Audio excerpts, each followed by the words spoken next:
Before we begin creating, we need to fill out some important information first. Starting with the very left line, we're going to write our first and our last name. Below that, write your homeroom teacher, and then write your grade and your class section. In the middle, write Denton Creek Elementary for your school name, and on the very far right, you will see that there is a space for title. Write Starry Night. Underneath that, you will see that there are repeated 3 lines, your name, your teacher, and your grade. Fill that out again.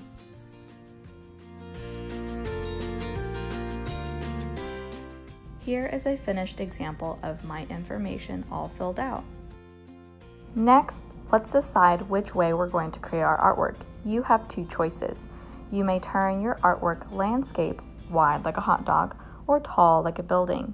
It will say top and in parentheses portrait or landscape. Circle the one that you prefer.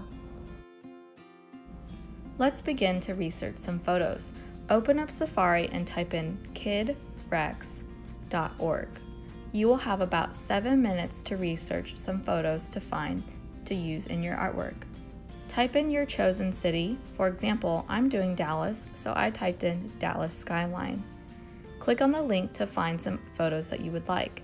If you like that photo, you may screenshot it or save it to your photos on the iPad. Saved and screenshotted some of those photos, so I'm going to the photo app and clicking on the photos that I saved. That way I can go in and zoom in to see the photos a little bit more clear.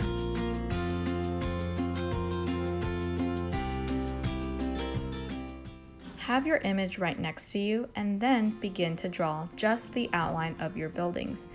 You want to try and take up at least half of the rectangle box with the silhouette. Try to draw large so that we can see all the details. Here is my finished example. Make sure you turn your finished artwork into your artwork folder.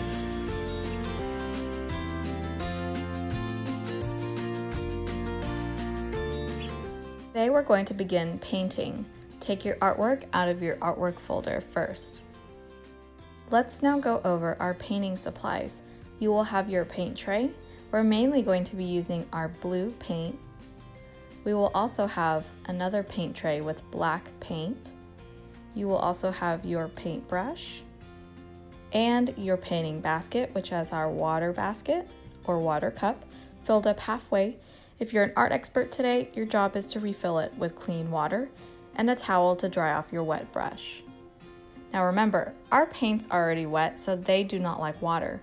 Every time you wash out your brush, make sure you dry off your brush with a towel gently. Now let's begin to paint our blue sky. Dip your brush into the blue and begin to spread the blue across your sky. Now sometimes the paint can get a little dry and thirsty, so take some water onto your brush and put it over the paint and it will help spread it. I usually like to do this step first, but I forgot.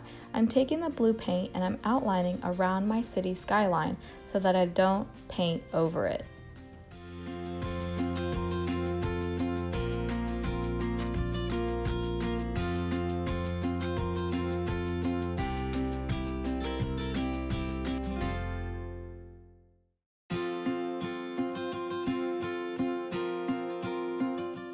You're finished outlining. Continue to fill in the sky with blue paint using water to spread the paint.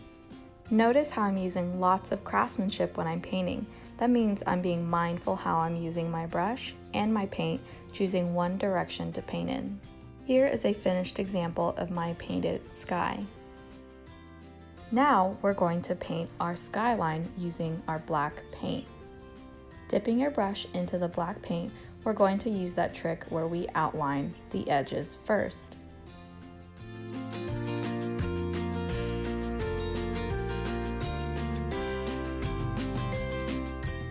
After we've outlined the edges, begin to fill in the space with more black paint, using water to spread it out.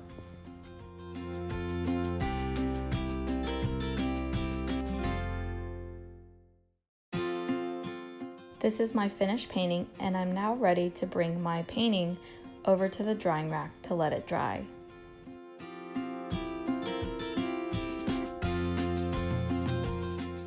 Today, we're going to be using oil pastels to make our artwork come to life just like Vincent van Gogh. Now, we haven't used a lot of oil pastels this year, so let's go over the expectations. Each table has a tray and 4 boxes of oil pastels. You will grab 1 box for yourself and try to use 1 color at a time.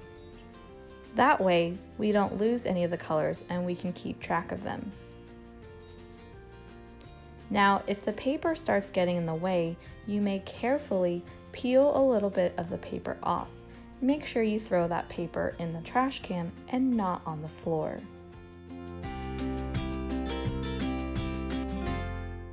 Let's go over how to hold your oil pastel. If you hold it at an angle, so not straight, you're going to be using the edge of the oil pastel and get a very thin line. If you hold it tall like a ballerina, you're going to get a thicker line. That's called line weight. How thick or thin is your line? Try also not to press way too hard or your oil pastel might break. They're quite soft. Now this is my favorite part because we get to add details very similar and inspired by Vincent van Gogh. I'm going to start by creating a moon because it's a nighttime sky. Now your moon can be at the right corner, the middle, or the left. I've chosen the right corner. Using a yellow, I'm now going to draw the letter C. I'm going to draw a smaller C inside and begin to fill in with color using craftsmanship.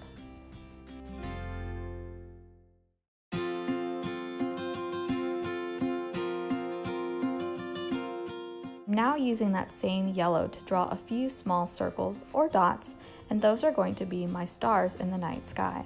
Now Van Gogh is known for his little mark making, those very small lines in his artwork. We're going to be creating that same technique with oil pastel. So I'm starting my mark making with another yellow oil pastel around my stars. This is creating a lot of movement around the stars, almost like they're glowing.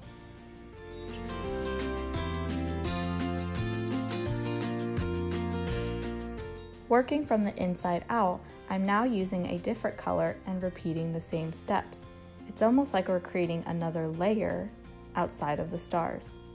Sticking with lighter colors in oil pastel, it's creating some contrast and balance in my night sky. The light oil pastel really shows up well against my dark painted blue sky. With my light blue oil pastel, I'm creating even more movement by creating some wavy and curvy lines that are going up and down and around the stars. I'm even adding a few lines behind the buildings. The key is to add lots of mark makings in the sky to create a lot of detail and a lot of movement. We want to look at the sky and feel like we're in the artwork. I even went back into the moon and added a darker yellow to add some emphasis and bring out the color in the moon.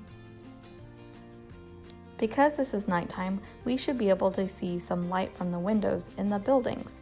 Using a white oil pastel, I'm drawing a few rectangles and ovals as the light.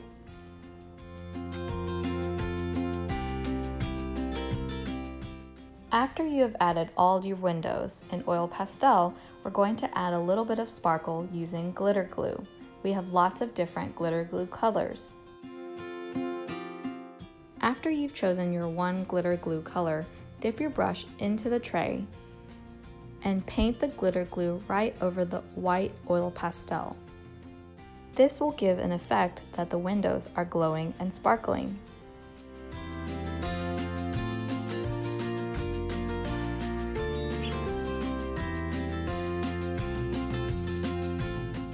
Repeat this step until all your windows are glowing. You can even add a little bit of glitter glue on your moon and your stars if you would like. Here's a look at my finished artwork. I love how the glitter really finishes up and ties in our artwork all together. If your artwork is really wet, make sure you take it to the drying rack. If your artwork is dry, then make sure you turn it into your folder. Double check it before you turn it into the folder because you don't want it to stick to the folder or somebody else's artwork. Then, double check your oil pastel tray and make sure all the oil pastels are home in the box.